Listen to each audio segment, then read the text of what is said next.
Have you ever dived into a swimming pool off of a diving board? When you dive into a pool off a diving board, there's a simple law of physics at work. The lower you go when you jump onto the board, the higher you rise when you jump off the board. If you jump down really hard, especially if you weigh a few pounds, you're going to go pretty high in the air.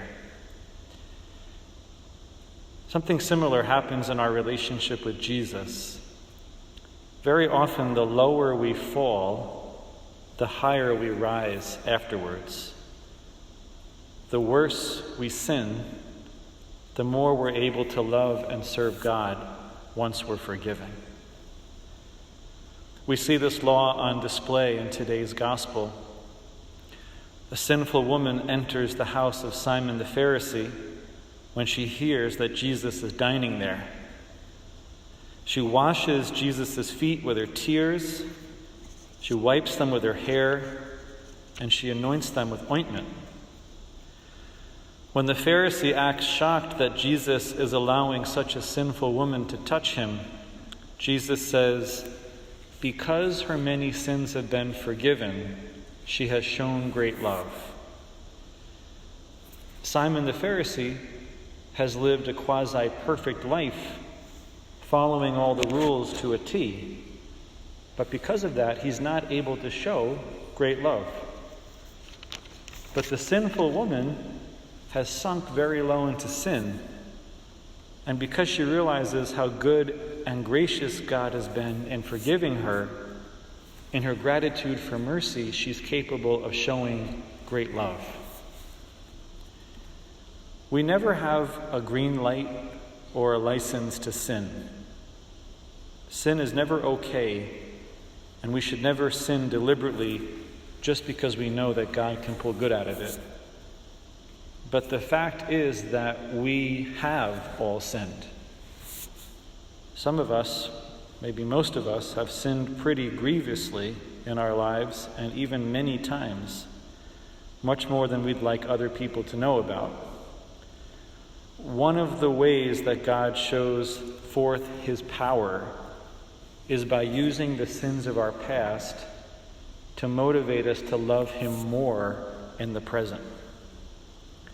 That's why some of the greatest saints in our history were first some of the greatest sinners. They rose so high because first they sunk so low and then received God's mercy, which they didn't deserve.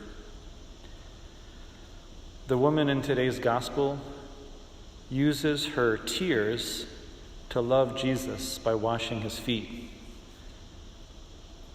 Just think about her tears today, and think about your tears for your past sins.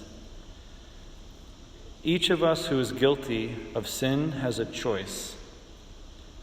We can use our tears to cry in a corner out of self-pity and pride that we fell so low. And so often our tears are because of pride, not contrition, because we're disappointed in our performance. So we can cry out of pride and self-pity, or we can use our tears to wash Jesus' feet. If you feel bad about the sins of your past, what will you do? Will you cry tears of pride and self-pity, or will you use your tears to wash Jesus' feet, to love God more than you did before? Will you spend the rest of your life beating yourself up for what you've done? Or will you spend the rest of your life loving God and other people more in gratitude for the mercy God has shown you? Will you let God use the depth of your fall as a diving board to set you soaring into the heights of holiness? Choose the latter, and Jesus will be able to say about you what he said about the woman in today's gospel.